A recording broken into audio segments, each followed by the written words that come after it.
Hello watchers. आज मैं आप लोगों के लिए एक ऐसी मलयालम सस्पेंस थ्रिलर को लेकर आया हूँ जहाँ पर हर कदम पर एक नई मिस्ट्री आपका इंतजार कर रही है। इस मूवी का एंड आपको सरप्राइज कर देगा। तो देर नहीं करते हैं दोस्तों और कहानी की शुरुआत करते हैं। कहानी की शुरुआत में हम 10 साल के बच्चे हरण को देखते हैं। वो अपने मामा सुदर्शन की लाइब्रेरी में किताबों को व्यवस्थित कर रहा होता है। हर किताब को वो रंग, साइज और विषय के आधार पर बिल्कुल सही तरीके से जमाता है। तभी वहाँ सुदर्शन की नर्स आती है। हरण को इस तरह काम में डूबा देखकर चौंक पड़ती है। उसे यकीन नहीं आता कि इतना छोटा बच्चा इतनी सफाई और सटीकता से ये सब कैसे कर सकता है। फिर हमें हरण की जिंदगी के बारे में पता चलता है कि उसकी माँ स्मिता पुलिस विभाग में एक मशहूर स्केच आर्टिस्ट थी। उनकी शादी पुलिस के ही एसआई प्रताप शंकर से हुई थी। शादी के बाद उनके 2 बच्चे हुए, बेटा हरण और बेटी देविका। कुछ सालों तक सब कुछ अच्छा चलता रहा, लेकिन धीरे धीरे शंकर का रवैया बदल गया। वो स्मिता को ताने मारने लगा,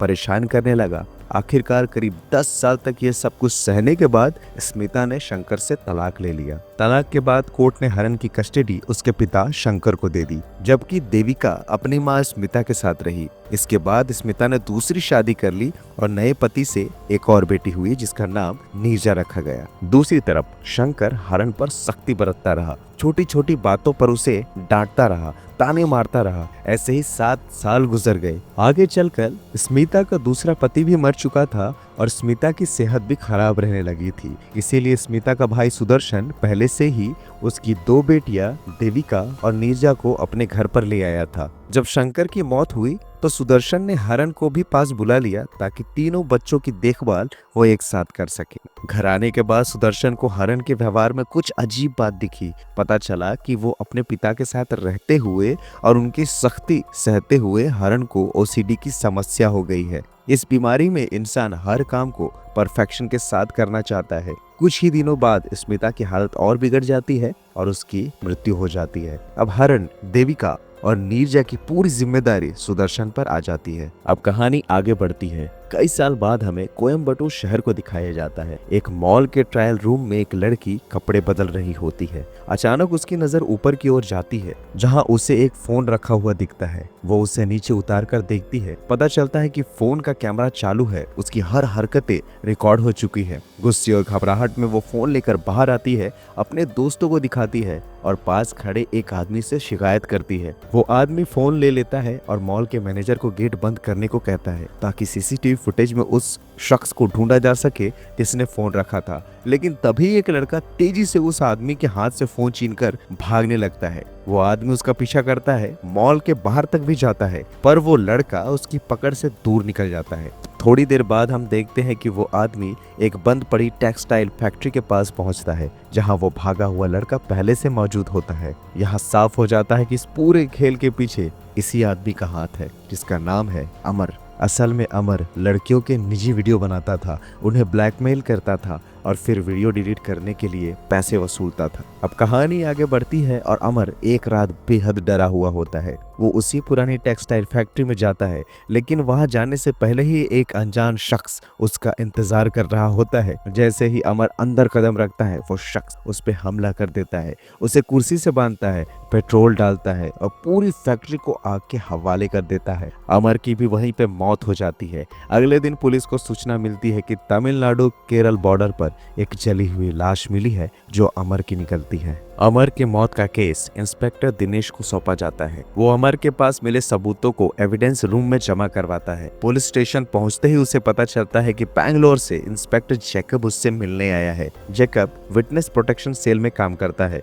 जो गवाहों की सुरक्षा का जिम्मा लेता है। वो अपने साथ एक गवाह अलीशा को लाया होता है जिसने उस रात फैक्ट्री में अमर को जलाने वाले शख्स को देखा था। जैकब दिनेश से कहता है अलीशा इस केस की अहम गवाह है, लेकिन जिस रात उसने हत्यारे को देखा उसी रात उसका एक्सीडेंट हो गया। शायद वो एक्सीडेंट भी उसी हत्यारे ने करवाया है क्योंकि अलीशा ने उसका चेहरा देख लिया था। वो दिनेश से अलीशा की सुरक्षा के लिए मदद मांगता है। दिनेश उसकी बात को समझता है और कहता है मैं अपने अपार्टमेंट में एक फ्लैट रेंट पे दिलवा दूंगा, अगर वहाँ कोई पूछे तो कहना अलीशा तुम्हारी बहन है। अगले दिन जैकब अलीशा के साथ उसी फ्लैट में शिफ्ट हो जाता है। यहाँ पता चलता है कि उसी अपार्टमेंट में हरण और उसकी बहनें रहती हैं। जब जैकब और अलीशा लिफ्ट से अपने फ्लैट की ओर जा रहे होते हैं तो उसी लिफ्ट में हरण और उसकी बहनें भी होती है। नीरजा जैकब से पूछती है आप लोग यहाँ नए आए हैं क्या? अलीशा चुप रहती है, लेकिन जैकब जवाब देता है, हाँ हम आज ही शिफ्ट हुए हैं, ये मेरी बहन है। इसके बाद सब अपने अपने फ्लैट में चले जाते हैं। अगले दिन दिनेश एक केस के सिलसिले में उसी अपार्टमेंट के पास वाले फ्लैट में आता है।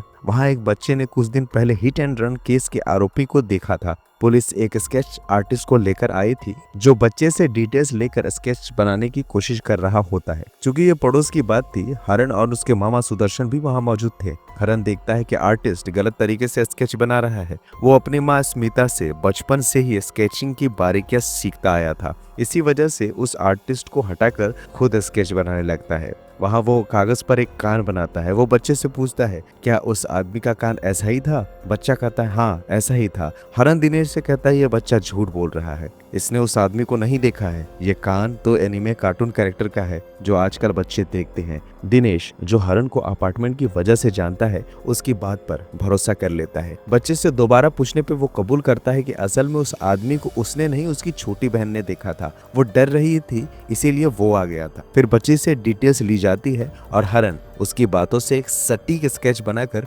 पुलिस को दे देता है। उस स्केच से लोग उस आदमी को पहचान लेते हैं। वो कुछ दिन पहले ही प्लम्बिंग का काम करने आया था। हरण की मदद से केस तुरंत सुलझ जाता है। दिनेश और जैकब दोनों हैरान रह जाते हैं। जैकब पूछता है, हरण इतना अच्छा स्केच कैसे बना लेता है? दिनेश बताता है, मैं हरण और उसके परिवार को पहले से जानता हूँ, लेकिन मुझे भी आज ही पता चला कि वो इतना काबिल आर्टिस्ट है। जैकब को एक तरकीब सूझती है। वो दिनेश से कहता है, हम अमर के केस में भी हरण से स्केच बनवा सकते हैं। मैं उसे आलिशा के पास ले आऊंगा, वो किलर्स का डिटेल्स देगी और हरण स्केच बना देगा। दिनेश मान जाता है। अगले दिन जैकब हरण से अकेले में मिलता है और सच बता देता है कि आलिशा कौन है और वो लोग यहाँ पे क्यों आए हैं। वो हरण से मदद मांगता है।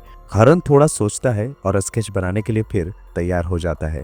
जैकब उसे आलिशा के पास ले जाता है। आलिशा किलर की डिटेल्स बताना शुरू करती है। हरण स्केच बनाना शुरू करता है, लेकिन आधे में ही रुक जाता है। वो आलिशा से कहता है, आज का सेशन खत्म, बाकी कल करेंगे। आलिशा चली जाती है। जैकब पूछता है, तुम बीच में क्यों रुक गए? हरण जवाब देता है, स्केचिंग में छोटी डिटेल्स मायने रखती है। जरा सी चूक से गलत चेहरा बन सकता है और केस बिगड़ सकता है। वो कई उदाहरण देता है, लेकिन जैकब उसे टोकता है, केस सुलझाना मेरा काम है, तुम सिर्फ स्केचिंग पे फोकस करो। हरण उसे आधा स्केच दिखाता है। जैकब चौंक जाता है। वो स्केच किसी और का नहीं बल्कि हरण का ही होता है। हरण कहता है, देखा, कभी कभी घबराहट में लोग स्केच बनाने वाले का ही चेहरा बनवा देते हैं। आलिशा ने भी यही किया, लेकिन अगर मैं किलर होता तो वो सीधे सीधे भी तो बता सकती थी। जैकब समझ जाता है। हरण कहता है, आलिशा ने हत्यारे को एक हफ्ते पहले देखा था। हम उसे क्राइम सीन पर ले जाएंगे तो वो घटना को बेहतर याद कर पाएगी, सही डिटेल्स देगी। जैकब मान जाता है। अगले दिन वो हरण और आलिशा को लेकर उसी टेक्सटाइल फैक्ट्री पे जाता है। वहाँ हरण आसपास की चीजों को गौर से देखने लगता है और यहाँ पर एक बहुत बड़े रहस्य का खुलासा होता है। अमर को मारने वाला कोई और नहीं बल्कि हरण ही होता है। उसे शक था कि आलिशा ने उसे देख लिया था, लेकिन वो समझ नहीं पा रहा था कि अगर ऐसा है तो आलिशा स्केच क्यों बनवा रही है, सीधे सीधे जैकब को बता क्यों नहीं देती। खैर, आलिशा फिर से डिटेल्स बताती है। इस बार हरण जानबूझकर किसी और का स्केच बना देता है। वो इसे आलिशा को नहीं दिखाता बल्कि सीधे जैकब को दे देता है और कहता है, ये है असली किलर। जैकब स्केच लेकर आलिशा से पूछता है, क्या ये वही शख्स है? आलिशा कहती है, हाँ यही है।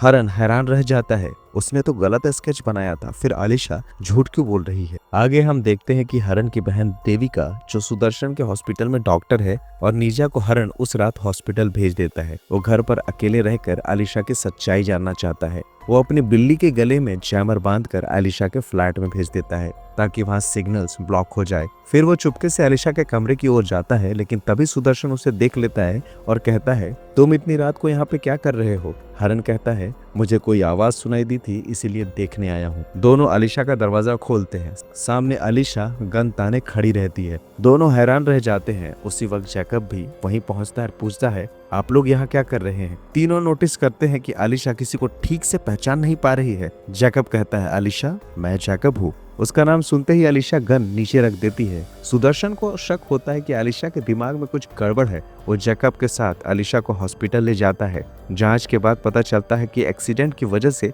आलिशा को फेस ब्लाइंडनेस हो गई है, एक ऐसी बीमारी जिसमें इंसान चेहरों को नहीं पहचान पाता। हरण को सब समझ आ जाता है कि आलिशा उसे क्यों नहीं पहचान पा रही है, लेकिन एक सवाल अब भी उसे परेशान करता है, आखिर उस रात अलीशा फैक्ट्री के पास क्या कर रही थी? अब सीन 4 हफ्ते पीछे चली जाती है। बैंगलोर में अलीशा एक टीवी न्यूज एंकर होती है जो मौसम की खबरें देती है। वो जर्नलिज्म में नाम कमाने के लिए कुछ बड़ा करना चाहती है। उधर नकुल नाम का एक कोडर होता है जो लोगों की पर्सनल डिटेल्स हैक करके छोटे मोटे अपराध करता है। अमर को नकुल की ये बात पता थी, इसीलिए वो उसे ब्लैकमेल करके लड़कियों की जानकारी निकलवाता था। नकुल को भी अमर की हरकतों का पता था, लेकिन वो कुछ कर नहीं पाता था। एक दिन अमर उसे रोहिणी नाम की लड़की की डिटेल्स लाने को कहता है। नकुल तंग आकर अलीशा से मिलता है और उसे सब कुछ बता देता है। अलीशा रोहिणी से मिलती है जो रोते हुए बताती है कि अमर ने उसके साथ क्या किया है। अलीशा ये जानकारी अपने चीफ एडिटर को देती है, लेकिन एडिटर कहती है कोई ठोस सबूत नहीं है। रोहिणी कैमरे पर नहीं आएगी तो न्यूज कैसे दिखाएंगे? अलीशा नकुल से सबूत मांगती है। नकुल उसे अमर की एक रिकॉर्डिंग देता है जिसमें वो किसी लड़की को धमकी दे रहा होता है। वो उसकी लोकेशन भी बताता है, लेकिन एडिटर फिर भी मना कर देती है। अलीशा पुलिस के पास जाती है जहाँ उसकी मुलाकात जैकब से होती है। वो जैकब को सब बताती है। जैकब वादा करता है हम कल शाम तक अमर को पकड़ लेंगे। उसी शाम अलीशा को एडिटर का कॉल आता है, अमर की लोकेशन से ओरिजिनल फुटेज लाओगी तो हम न्यूज को जरूर दिखाएंगे। अलीशा कोयम्बटूर की उस टेक्सटाइल फैक्ट्री पर पहुंचती है। वो अपनी स्कूटी छिपाकर अंदर घुसती है, रिकॉर्डिंग शुरू करती है। वहां एक शख्स अमर को पैसे देकर चला जाता है। अमर बाहर निकलता है। थोड़ी देर बाद हरन वहां आता है। वो अमर के लौटने का इंतजार कर रहा होता है, फिर उसे मारकर फैक्ट्री में आग लगा देता है। आग से बचने के चक्कर में अलीशा का फोन गिर जाता है, लेकिन वो बाहर निकल आती है। आग की रोशनी में वो हरन को देख लेती है। डर के मारे स्कूटी से भागते वक्त उसका ट्रक से एक्सीडेंट हो जाता है, जिससे उसे फेस ब्लाइंडनेस की बीमारी हो जाती है। अब सीन प्रेजेंट टाइम में लौटता है। जैकब को शक होता है कि हरन कुछ छुपा रहा है। वो अपनी पार्टनर सुप्रिया को हरन के बारे में पता करने को कहता है। सबूत जुटाने के बाद हरन से कहता है मुझे पता है ये सब तुमने किया है। उस रात तुम्हारी बिल्ली के गले में जैमर था, तुम्हारी लोकेशन भी उसी इलाके में थी। हरन चुपचाप सुनता है। जैकब दिनेश को बुलाकर हरन को गिरफ्तार करने को कहता है। तभी एक अनजान शख्स आता है और कहता है अमर को मैंने मारा है। वो सरेंडर कर देता है। जैकब गुस्सा हो जाता है। वो कहता है ये सब हरन की चाल है, लेकिन दिनेश कहता है ये वही शख्स है जिसका स्केच हरन ने बनाया था, यही असली किलर है। पुलिस उसे ले जाती है। जैकब हरन से पूछता है उस रात तुम्हें एक हार्ड ड्राइव मिली थी क्या? वो कहाँ है? हरन कहता है मुझे कोई हार्ड ड्राइव नहीं मिली थी, तुम्हें उससे क्या करना है? जैकब चला जाता है और दिनेश से पूछता है फैक्ट्री में कोई हार्ड ड्राइव मिली थी क्या? दिनेश बताता है हाँ मिली थी, लेकिन अब वो कोर्ट में जमा है। जैकब कहता है मुझे वो चाहिए, उसमें लड़कियों की फुटेज है जो डिलीट करवानी है। दिनेश को जैकब पे शक होता है। वो तमिलनाडु में अपने एक पुलिस दोस्त से पूछता है। उसे पता चलता है कि जैकब अब पुलिस में नहीं है और एक अपराधी बन गया है। उधर सुदर्शन अलीशा को लेकर हरन के पास जाता है। हरन उसे सच बताता है कि उसने अमर को क्यों मारा। कुछ दिन पहले नीरजा के साथ दुष्कर्म हुआ था। हरन उसे तुरंत मारना चाहता था, लेकिन देविका ने समझाया कि नीरजा की हालत ठीक करना जरूरी है। हरन ने जॉब से छुट्टी ले ली और परिवार के साथ बैंगलोर से यहाँ आ गया। नीरजा धीरे धीरे ठीक होने लगी। तभी नीरजा की दोस्त सकीना का भाई अंसार हरन से मिला और बताया कि सकीना के साथ भी ऐसा ही हुआ है। अपराधी उसे ब्लैकमेल कर रहा है। हरन समझ गया कि ये वही शख्स है जिसने नीरजा को नुकसान पहुंचाया था। अंसार के साथ मिलके उसने पता लगाया कि वो अमर है और फिर हरन ने उसे फैक्ट्री में मार डाला। सकीना के पिता ने कहा अगर कोई पूछे तो मैं सरेंडर कर दूंगा, इसीलिए उस दिन वो शख्स सामने आया और हरन ने भी इसीलिए उसका स्केच बनाया था। लेकिन हरन को लगता है कि अंसार के पिता को जेल में नहीं होना चाहिए। वो एक वकील से मिलता है और कहता है कि कोर्ट में कहो कि अलीशा की मानसिक हालत ठीक नहीं है, उसकी गवाही पर भरोसा नहीं करना चाहिए। जिसके बाद अंसार के पिता को जमानत मिल जाती है। हरन अलीशा को सब कुछ बताता है। तभी दिनेश का कॉल आता है। जैकब पुलिस में नहीं है, बल्कि वो एक अपराधी है। शायद हार्ड ड्राइव में उसके गुनाहों का सबूत है। हरन कहता है उसे लाओ, हमें सच पता करना होगा। दिनेश बताता है कि ड्राइव इनक्रिप्टेड है और एविडेंस रूम में लॉक है। अलीशा कहती है कि नकुल मदद कर सकता है।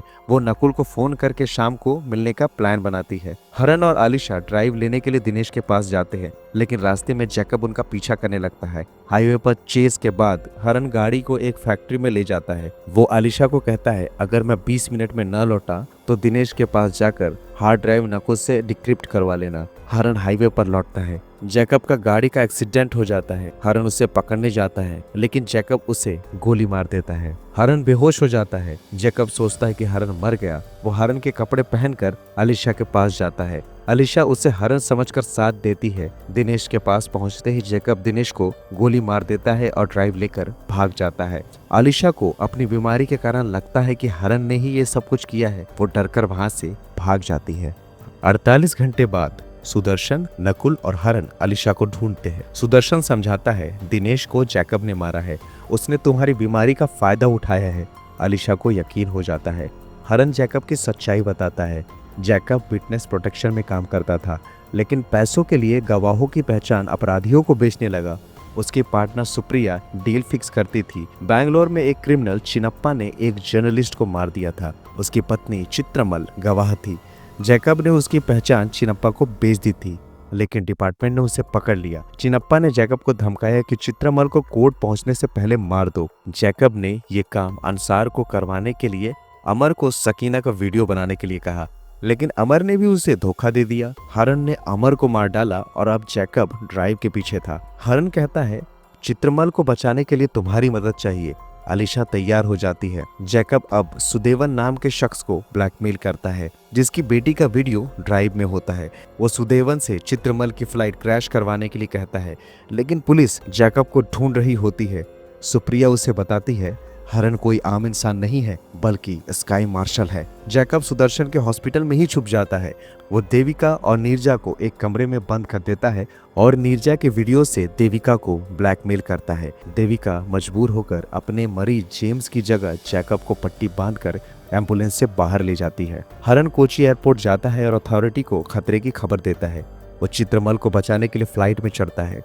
नकुल पैसेंजर्स की तस्वीरें अलीशा को दिखाता है मगर अपनी बीमारी की वजह से वो किसी का चेहरा नहीं पहचान पा रही होती है। अलीशा याद करती है कि उसने जिस शख्स को अमर को पैसे देते देखा उसके नाक पर निशान था। हरन को यह बात बताई जाती है। वो फ्लाइट में चेक करता है लेकिन ऐसा कोई नहीं मिलता। नकुल अमर की शिकार लड़कियों की फैमिली सर्च करता है। उन्हें सुदेवन के बारे में पता चलता है। हरन बैंगलोर एयरपोर्ट को सूचना देता है। सिक्योरिटी सुदेवन को पकड़ लेती है और फ्लाइट सुरक्षित लैंड हो जाती है। कुछ हफ्तों बाद हम देखते हैं कि जैकब एक नई पहचान बनाकर प्राइवेट प्लेन से भाग रहा होता है।